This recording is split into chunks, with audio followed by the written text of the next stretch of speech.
Pardon the interruption, but I'm Mike Wilbon. Tony, Joe Burrow showed up to camp with a platinum blonde buzz cut, looking like Eminem. I'm Tony Kornheiser. I look like Martin Van Buren. Anybody want to look like that?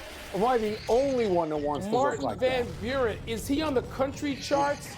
Is that rap? What is that? Rock? Heavy metal?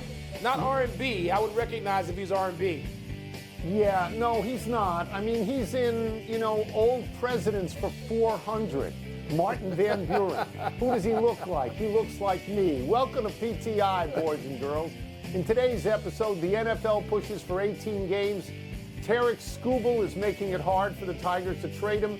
And Brian Windhorst joins us for 5 good minutes. But we begin today with Bobby Witt Jr., just a single shy of the cycle, getting hit in the 6th inning of last night's Royals-Diamondbacks games that ended with Kansas City winning 10-4. Royals catcher Salvador Perez started barking when Witt was hit, saying later, quote, "I'm going to have Junior's back," unquote. When one of Arizona's players was then plunked, manager Torey Lovullo argued at home plate. He got tossed. Lovullo later said he told the umpire, quote, "If you think in your right mind that I was going to ask our team to hit the future of Major League Baseball, you're crazy and you've lost control of this situation," unquote. Lovullo went further, saying, quote, "That's what I said to the umpire and I wanted Salvi to hear it," unquote. Wilbon, how did it look to you? Tony, it looked like typical stupid baseball back and forth to me. And I'm just too old at this point and played a lot of baseball as a pitcher and have watched so much of it. I refuse to get drawn into trying to figure out who did what intentionally and what was accidental, even though the sycophantic announcer, who I guess doing the Kansas City broadcast, immediately jumped to, that was so unintentional. He has no idea. Right. And I like Torey Lovullo. I thought there was some sportsmanship there. You can have sportsmanship in baseball, can't you? Maybe you can't. Some class about it. I thought the fact that he goes at the leader of the Kansas City Royals and says, "I want you to hear this too." And by the way, when has an umpire ever been bigger than that dude? He looked like a power forward from the 1980s NBA. He's like 6'7", 2'8", like Bill Lane Beer. So anyway, it was theater. I don't care. I like Lovullo. I do. I just like Lovullo and what he stands for often. Okay, I saw the clip, and I thought it was intentional, hitting Bobby Witt Jr., because it was the first pitch of the at-bat. It was a 9-3 game. The game was basically over. So I did think it was intentional, and I'm totally convinced that it was retaliatory when they hit the Arizona player. Totally. My only hesitation, Mike, is to think with a pitcher, are you going to hit a guy to prevent him from getting a single? Are you acting under orders from someone, or are you doing that on your own? Are you going to do that on your own on the road? I don't know about that. I thought the catcher's reaction was great. He's an all-star catcher, Mike, 9-time all-star, and he knows Bobby Witt is an all-star as well. I mean, Bobby Witt his guy. Is a really good player, and I'll just take about 10 more seconds. That from Lovullo is enormous praise to say he's the future of Major League Baseball. Lovullo managed in the World Series last year, if I'm not mistaken. Yeah. And he's got players. He had the Rookie of the Year last year, Corbin Carroll. So if I'm Corbin Carroll, even though I'm having a bad year, I might say, hey, Skip, what about me? That guy's the future. Well, what about me? I'm your guy. So. Well, true, Tony, but I just think Lovullo, that was a classy move, and baseball doesn't have that much of that. That often. So good. I'm going to applaud him, if nothing else, intentional or not. And let's move to the Detroit Tigers and their ace, Tarek Skubal, the AL Cy Young candidate, allowed 10 hits yesterday against Cleveland, but just 1 run. Picked up his 11th win of the season. Skubal is often mentioned as potential trade targets for contenders like the Dodgers and the O's. But the Tigers have won 11 of their last 14. So, Tony, should the Tigers be looking to trade Skubal or keep him and contend, for God's sake?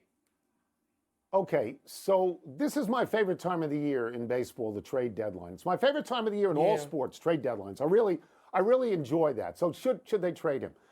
First of all, he's a Scott Boras client, and you know that Scott Boras likes to take people to free agency almost every chance he gets.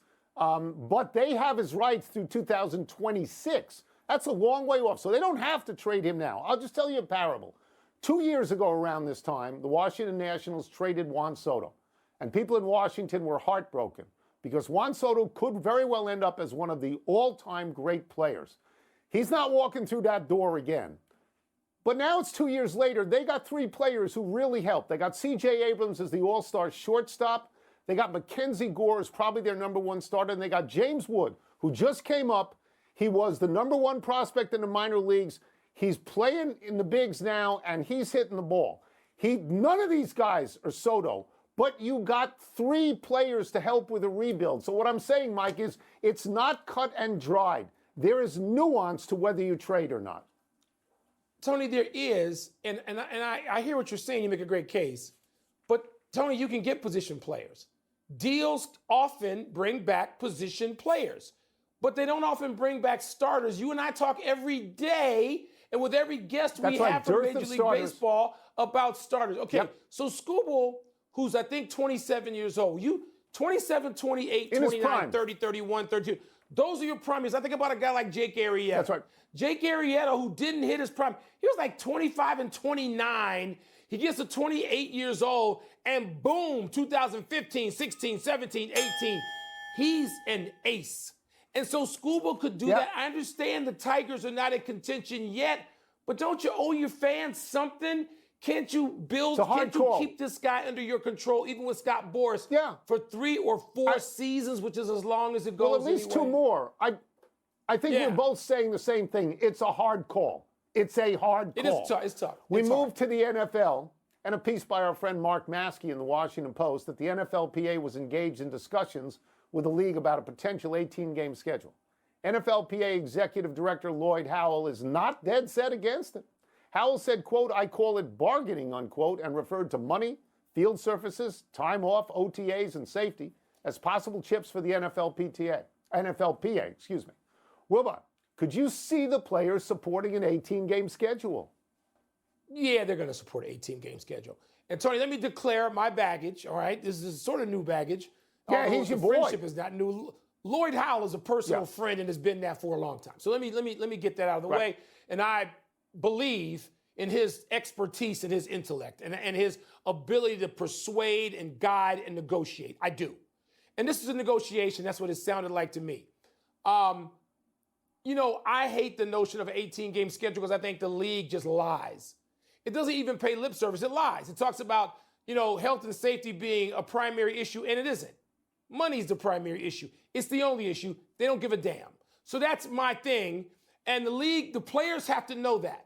And they're going to get their money. Let me just give a quick suggestion. Why not make it so that you can play 18 games, but players cannot be eligible for more than 16? So that means nobody can play more than 16, but there is an 18-game schedule with NFL players, and your roster can expand. You can have more guys. They just won't be eligible to be maimed, which the NFL as a league entity doesn't care about. That has been talked about at great length. Look, 18 is coming. 17 is idiotic. You can't end your season 9 and 8. It's incomplete. It's idiotic. Everybody knows they crossed the Rubicon, players and owners, when they went to 17. There's a big opportunity for players. They are going to support 18 because they're going to get a lot of what they want. Not going to get everything, but they're going to get money. They're going to get time off with extra bye weeks. They might be able to get all grass fields for safety issues. They might be able to reduce OTAs, which are stupid and nobody wants them anyway. They're going to cash in on this particular thing. The owners are going to get 18. The players are going to get a bunch of stuff. The season, thank God, is going to go all the way into March probably. And that's, as they say, how we make the peace. Let's take a break. Coming up, how does Team USA feel about barely beating South Sudan and Germany? We're going to ask Brian Windhorst. We're also going to ask him how LeBron feels about these fourth quarter heroics. They should all negotiate trips to Egypt and come back wearing Egyptian cats on T-shirts. They do that. The USA men's basketball team heads into the Olympics having scraped by South Sudan and Germany, which makes it a perfect time for a visit from our great friend who's been following the team, ESPN senior writer Brian Windhorst. Brian, let's just start with that. What has been the internal reaction to these very close games, at least one of which could not have been expected? Yeah, for sure, Tony. Look, I think that they believe that they can play better. They have some things that they can tune up. They're still working on their rotations. They're still working on their offense. When they get into a half-court offense, it gets a little squishy. But I do believe that they think that they're playing well and they're trending in the right direction. And you're going to say, well, how could you say that when you beat South Sudan by 1 point and Germany by 4? Well, the South Sudan game was not a good performance. It was really a bad first half. They were much better in the second half. They were the dominant team in the second half of that game. And against Germany, Germany is an excellent team. They are the current World Cup champions. Those guys have played together for years. They play smart. They play fast. They get into passing lanes. They have great size. They really gave the U.S. some trouble with the way that they attack the offensive glass. Considering this team doesn't have much chemistry, I think they're doing okay. And I know that that's not what the standard is, but I will tell you, back in 2021, when I was getting ready to leave for Tokyo, I felt really nervous about whether that team was going to win the gold medal. That team lost 2 run-up games and looked shaky in the others. This team was undefeated. Their margin for error is definitely bigger.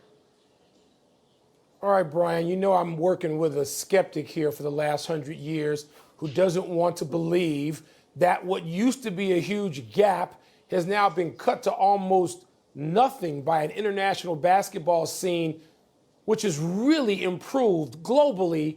Will you please enlighten your friend, Mr. Kornheiser? Yeah, so this is going to be the most competitive international basketball event ever staged, especially the teams that reach the knockout round. Those 8 teams are going to be excellent teams. They have all these teams have size. They all have a continuity advantage on the Americans. This team's really only been together for 3 weeks. And I know that that sounds like an excuse, but when you actually watch these games and watch these teams run their offense like they could in the dark, and then you see Team USA get the ball and they get stuck in the half court and it's one-on-one basketball, you really feel the difference. Absolutely, the Americans are the favorite. Absolutely, they should be expected to win their 5th consecutive gold medal. But absolutely, these are going to be close games. They're going to have to work and they're going to have to come down right to the end if they're going to win, what they really need, which is 3 wins in the knockout round, but 6 games overall. All right, Brian. Tony and I will continue nonetheless to fight over this on the phone after we get off the show. But let's move to 40-year-old secret weapon LeBron James, who has rescued the team in consecutive games. Brian, I think we know how LeBron feels because we see all that flexing. We see all of that all the time now. But, you talk to him, you know him, you have a sense of him. What's he thinking and feeling like? This is like in the in-season tournament last year. LeBron has decided he wants this championship, and he's going to do everything he can to get it. He is playing at full power right now. He wants the ball in these situations. He was really annoyed when Steve Kerr didn't start him in the second half against South Sudan when the team was down 14 points after a really shaky first half. He was absolutely aggressive from the opening tip-off. I mean, we had a record crowd here in London last night, and LeBron had 2 dunks in the first 3 minutes of the game and then scored Team USA's last 11 points like he was on the 2007 Cavs all over again. He is absolutely pouring it out.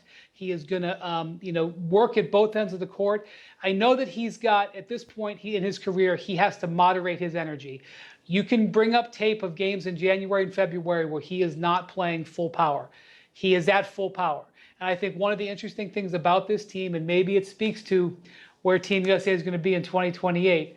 When the trouble has happened these last couple of games, it's been LeBron that they've gone to. Steve Kerr has drawn up plays for LeBron, gone to LeBron. And I think that is something that we could see if Team USA gets in trouble when the Olympics start this weekend. I will stay with LeBron and get you out of here on this. Joel Embiid told the New York Times that LeBron is not the same player he was a couple of years ago. I don't want to make this into Colin Montgomery and Tiger Woods, but I am interested in finding out that Joel Embiid has won nothing and LeBron has 4 rings. How did LeBron take that? Well, we didn't ask him about it yet because we haven't had a chance to really delve into it. By the way, Joel Embiid has played really well the last couple of games, rounding into form, and that's been big for the Americans. Joel, on his face, is correct. LeBron James is not the LeBron James of that run where he went to 8 straight finals. Steph Curry is not the Steph Curry when he was the unanimous MVP 10 years ago. That's just true. They are not players that can dominate, especially at the MVP level like that. But what I know about LeBron historically is he doesn't want his teammates talking like that. So my guess is that it mildly annoyed him, and he might have given him a little bit of a joke after he had that dominant performance last night, because that's how LeBron tends to operate. Yeah, after he wins the game, he should go to Embiid and say, how's that? How's that working out? Thank you, Brian. Yeah. Thanks, Brian. Appreciate it. Take care, guys. Let's take one last break. Still to come. The Jets traded for Hassan Reddick, but can't get him to report to training camp. And what should we expect from Paul Skeens tonight in his first start since the All-Star game? Do you think a no-hitter? Think a 7-inning no-hitter? No, they'll take him out after 8 they'll take him out to 8 in the third. Baseball. Oh, no, they won't let him go. They won't let him go 8. Oh, no. They won't let him go 8. No, Happy time, people. Happy 50th birthday, Maurice Green. We celebrate the upcoming Olympics by saying happy birthday to former world record holder in the 100 and 2-time gold medalist in the 100 and 4x100 relay in the Sydney Olympics in 2000. Green also has a silver medal in the 4x100 from Athens in 2004 and a bronze in the 100 in those same Olympics. Green was a 5-time world champion in the 100, the 200, and the 4x100 relay. But the great video from Green is when he won 100 in 2004 and got one of his buddies, hurdler Larry Wade, to bring out a fire extinguisher and hose down Green's shoes after he took them off, indicating they were too hot for anyone to handle. Tony, I was walking into the 2017 World Championships to watch Usain Bolt. And I walk into Mo Green, walking in the stadium. And we chatted for a bit. He's just so personable, as you can tell. And he said, we can never show that video too much. And I got a big hug for showing that video, which, of course, is his favorite clip. Mo Green, how great was he all the way around? It's a great video. Happy anniversary to the College All-Stars versus NFL Champs annual game. On this day 48 years ago, the last of this summer exhibition series featuring college stars versus the NFL champions was played under insane conditions that forced the game to be called. The Super Bowl champion Steelers were dominating the College All-Stars 24-0 in the third quarter when a monsoon-level thunderstorm inundated Soldier Field. When college coach Ara Parsegian called timeout to organize his team in the storm, hundreds of fans stormed the field. The game was called because of lightning and because those fans on the field had torn down the goalposts and showed no inclination to leave. So the 42-year run of this charity game ended and was never revived. Tony, that game lasted for 5 decades, that classic in Chicago at Soldier Field, 1 year at Dyke Stadium. But the important thing is the sports editor of the Chicago Tribune, a man named Arch Ward, I know you've heard of him, who was the driver behind Major League Baseball's All-Star Game, he also had the idea for that classic. Those things were played forever. 42 years, pretty good run. Chicago Tribune sports editor. Happy trails to Hassan Reddick reporting to the Jets. The Pro Bowl pass rusher is reportedly not planning to show up to training camp until he gets the new deal he's been seeking. The Jets traded a conditional third-rounder to the Eagles for Reddick earlier this offseason, and the question is, why didn't they get the deal done at that time? The 29-year-old Reddick is due to make $14.5 million in the last year of the 3-year deal he signed with the Eagles, which is 20th among edge rushers. He had 11 sacks last season, 16 the year before. The Jets can now fine Reddick $50,000 per day if they believe that will get him to report. The Jets have a chance to be really, really, really good for a change. I'm not buying all this nonsense around the network that they're going to the Super Bowl. But get this guy signed. You got a great defense. You got a coach who knows what he's doing with defensive players like him. Get him signed. Come on, seriously. One clarification I have now seen, speaking of the Jets, the Egyptian cat shirt Aaron Rodgers was wearing. I thought Wilbon had said Egyptian cap. So I got that wrong. Let's go to the big finish. C-A-T. The Heat beat the Grizzlies in overtime to win the NBA Summer League title. Who cares about this? I don't care. I like to see the games when I'm there, but impressed, let's tamp it down a little bit. Dodgers rookie River Ryan gave up just one unearned over 5 1/3 in his major league debut. Is that significant? If Glasnow isn't ready, if Kershaw isn't ready, very significant. Your Bears excuse safety Jonathan Owens from 4 practices so he can watch his wife Simone Biles compete in the Olympics. That's good, isn't it? Not just good, it's enlightened. And for an NFL team, I'm a standing ovation for the Bears for doing that. Andy Murray says he'll retire after the Olympics. Make sense? He's not fit anymore. He's had a lot of operations. He can't play anymore, really. Last one, Paul Skeens faces the Cardinals tonight. What do you expect? Drama. Those two teams, Pittsburgh and the Cardinals, separated by a game. Drama. Want drama. That's my division. We're out of time. We will try and do better the next time. And I'm Tony Kornheiser.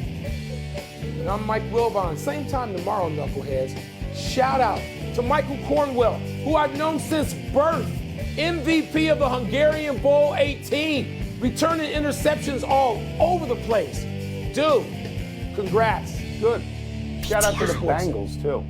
And he's a guy that doesn't like to fall too far behind, and he understands that we have a really good team, and he doesn't want to miss his window. He understands all of that, so I believe he's going to practice. I don't know if Tyreek was breathless from practice or talking about his quarterback there, Adam, but what is the situation as it stands now with Tua and the Fins? Hannah, the two sides have continued to talk about a long-term extension for Tua Tagovailoa, but it doesn't feel like there's been as much progress made here as there has been in Green Bay regarding a new contract extension for Jordan Love. And I think the issue, some people around the league believe it could be over guaranteed money. The average for this deal is not hard to figure out. Should be in the 50s somewhere, not hard. The question is the actual guaranteed money. Here's a quarterback last year who played the full season, didn't miss any time, but before last year had missed plenty of time. So what is the guarantee that the Dolphins are willing to give him? How much, considering his injury history, despite the fact that he played all of last year? That creates an added layer of complications as these two sides continue to try to get done a deal that right now doesn't seem close to happening. You mentioned him being healthy. Tua and the Fins Dolphins averaging over 400 yards per game, most in the NFL. But the headline here, you said, this deal not close to happening. But Adam, we're not done. Kevin? Oh, Hannah, this offseason has been good for wide receivers getting big contracts, unless you're Brandon Ayuk. He has requested a trade because he and the Niners can't agree on an extension. He's due $14 million on the 5th year of his rookie contract. GM John Lynch talked today about the impasse. We've had great communication. We started this really early. We made it a priority to try to get done. We've had excellent communication throughout. Really don't want to characterize. We haven't been able to, and that's a shame. But Brandon's a big part of our team, and we expect that he will be this year. Got a lot of love for BA. I think I'm close with him, and hopefully that can help, but it only can help so much. There's also a business side to it, and but when you do have relationships with people, it helps. We fully intend on Brandon being a Niner moving forward. We're always open to listen to things. But like I said, we expect Brandon to be an integral part of our team like he has been, and excited about that. They're saying all the right things as Shefty is back with us. The Niners remain adamant that Ayuk will remain a Niner, and he was in the building today, so that's a good sign. What's the latest with a couple of other receivers wanting new deals? And let's start with CeeDee Lamb. The Cowboys are on the field tomorrow reporting to camp, and I think CeeDee Lamb will have a decision to make here, whether or not he actually does report to camp. That's his big decision to make. Now, again, these things change sometimes in the last moment, as we saw today with Matthew Stafford. So if the Cowboys and CeeDee Lamb cannot make any progress, it might be a surprise to see CeeDee Lamb in camp with the rest of his team tomorrow. We'll see if they can figure out a solution in the 11th hour. And in the interim, in Cincinnati, Jamar Chase is in the building. Now, he is in the 4th year of his contract. He is eligible for a new deal. And here's the interesting part. Despite the fact that he's there right now, he's scheduled to make $1 million this season in base salary when the wide receiver market has exploded. We've heard the Bengals president, Mike Brown, say that they're not close, and it looks like they're going to wait on that deal. That's how the Bengals feel. I don't know that Jamar Chase is going to feel as comfortable waiting for a new deal when his salary is $1 million. So Jamar Chase will have some decisions to make this summer, this season, about whether and how much he's willing to play for $1 million, knowing all the money that's out there for wide receivers. That's the business element of this. It's always a part of these situations, and we'll have to see how Jamar Chase feels about this. I don't think we've heard the last of this just yet. $1 million for a guy as Chase is just one of 4 players in NFL history to have at least 80 catches and 1,000 receiving yards in each of his first 3 seasons. Shefty, thank you so much. Hey, Kev, take a look at Chase's quarterback. Who is that? My name is... Is that Shady? No, that's Joe Burrow. Arriving to camp today with his new bleach blonde buzz cut. You like that? I don't recognize him. No, the Bengals actually added the caption, "Guess who's back?" Well done. Because he looks so much like Eminem. All right, speaking of arrivals, Aaron Rodgers showed up today in an Egyptian cat T-shirt. Of course. Yeah, of course he does. You know, this is his tradition, poking fun at the reaction this time to his reported trip to Egypt during mandatory minicamp. So look at me. I have on an Egyptian cat T-shirt. Aaron Rodgers is back and healthy after suffering a season-ending Achilles tear 4 snaps into his Jets tenure. The favorite to win comeback player of the year at ESPN Bet. Jets obviously added wide receivers. They added Mike Williams. He pairs with Garrett Wilson, and longest active playoff drought across NFL, NBA, MLB, NHL. Haven't won a playoff game since 2010. By the way, that's the only time that Aaron Rodgers won a Super Bowl. Just so much to talk about with the Jets. Kimberly A. Martin is on the scene, as she has been since the wee hours at Florham Park. She's been there so long, we actually gave her a chair. Kimberly, what are Aaron Rodgers' teammates saying about having him back in the building? Number one, Hannah, that Jets graphic that you guys just put up is so depressing. Oh my gosh, I feel for Jets fans. But here's the good news.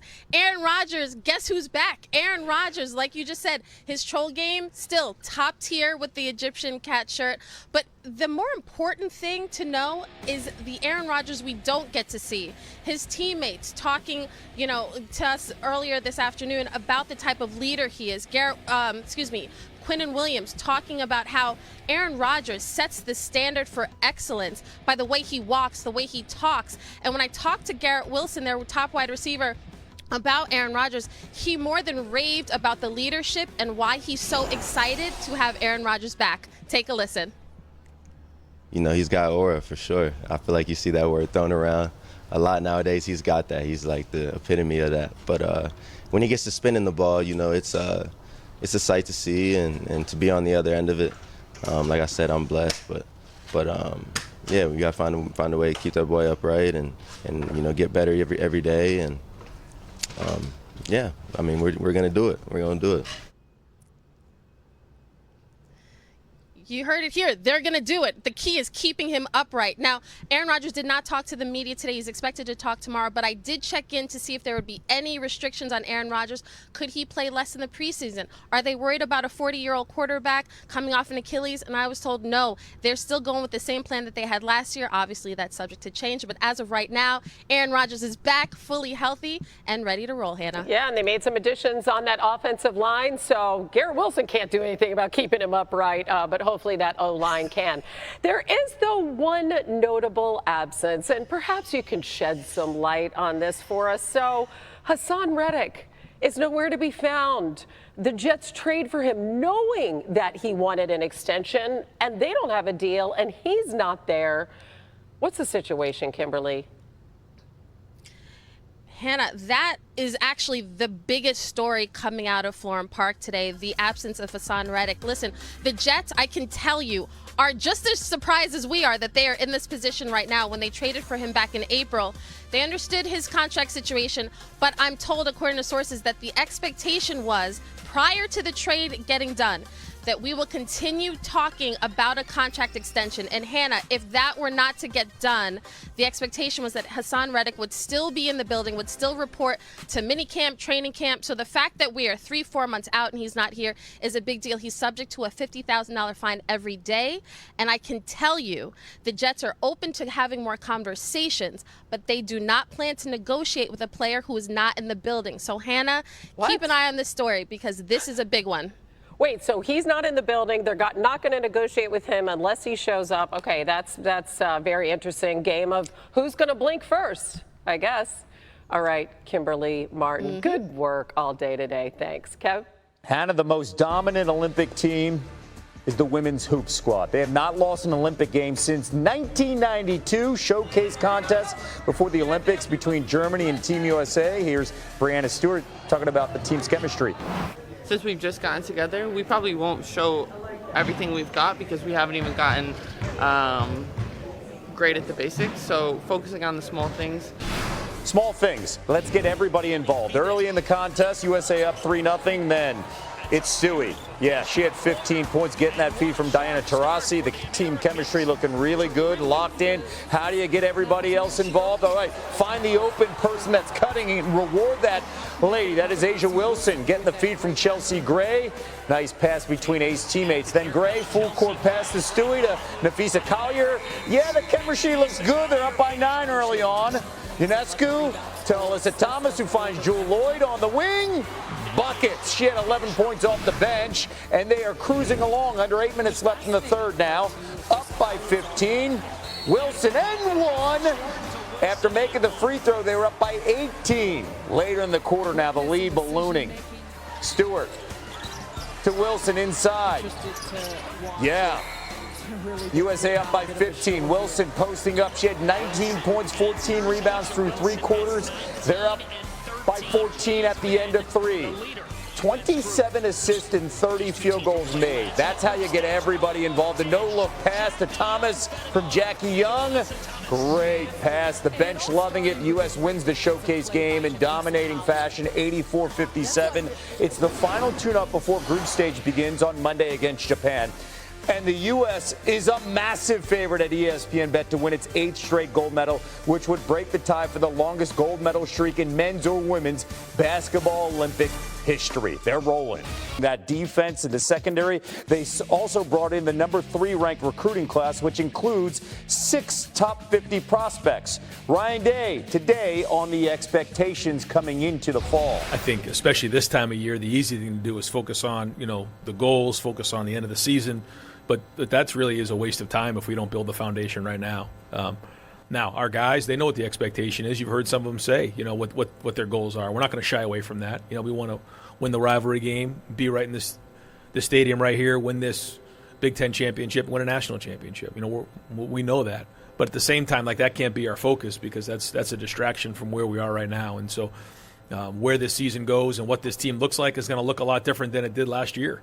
You expect to win every game.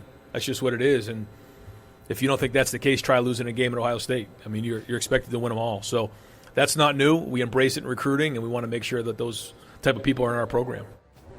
Ryan Day understands that. Looking ahead to Ohio State's schedule, the Buckeyes have a 26% chance to win the conference, trailing only a newcomer, Oregon, for the best in the conference, according to ESPN Analytics. Speaking of those Ducks, that October 12th trip to Eugene, the only game Ohio State is not favored, according to ESPN Analytics. College football playoff reporter Heather Dinich is on the scene and joins us now live from Indy. Heather, what type of pressure is Ryan Day dealing with entering this upcoming season, coming off 3 losses to Michigan? He has the weight of the world on his shoulders, but that is nothing new for the head coach of Ohio State. And he has been very candid here in speaking with the media about those expectations. And you heard him say that. And he's been consistent with his message this offseason about wanting to win every single game and blocking out the noise, but also not shying away from those expectations. And they should not lose to Michigan this year because they are a better team. And when you look at this roster and the amount of talent that decided to forego the NFL and come back, they believe within this program that they're capable of competing for a national title this year. And by the way, the path to a conference title certainly didn't get any easier with the addition of 4 schools from the Pac-12. How about this? That includes Oregon making a grand entrance to the conference, well represented in Indy. I love this. This is on the White River there in Indy with Big Ten Media Days going on. Worth noting that the Ducks have the second shortest odds to win the conference, according to ESPN Bet, trailing only Ohio State. And the Duck weighing in saying, Dad, yeah, that thing is big, that inflatable duck, making its presence known. Heather, they're called currently the Big Ten. We can call them the Big 18, now the largest conference in all of college football. What's the messaging from the conference in regards to expansion? Big Ten Commissioner Tony Petitti talked today about how they are comfortable with the 18, and their focus is on making this league the best that it can be, and he's comfortable in the health and strength of the conference moving forward. He also talked about what those 4 schools you mentioned bring and why the presidents and chancellors in this conference like them.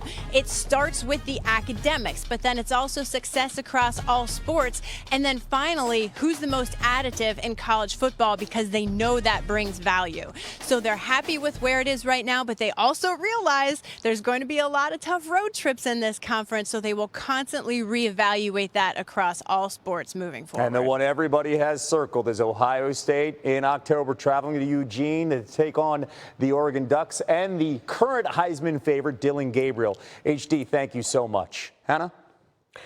Kevin, I know you've had your eyes on this story. Oh, yeah. Paul George, he did grow up a Clippers fan, but we know playing for his hometown team didn't really turn out the way he envisioned. So today, opposite coasts introduced as the newest Sixer after agreeing to a 4-year, $212 million max deal.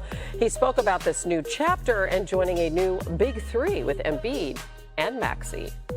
I thought everything just aligned perfectly, where they're at and where they're trying to go and where I'm trying to get to as well.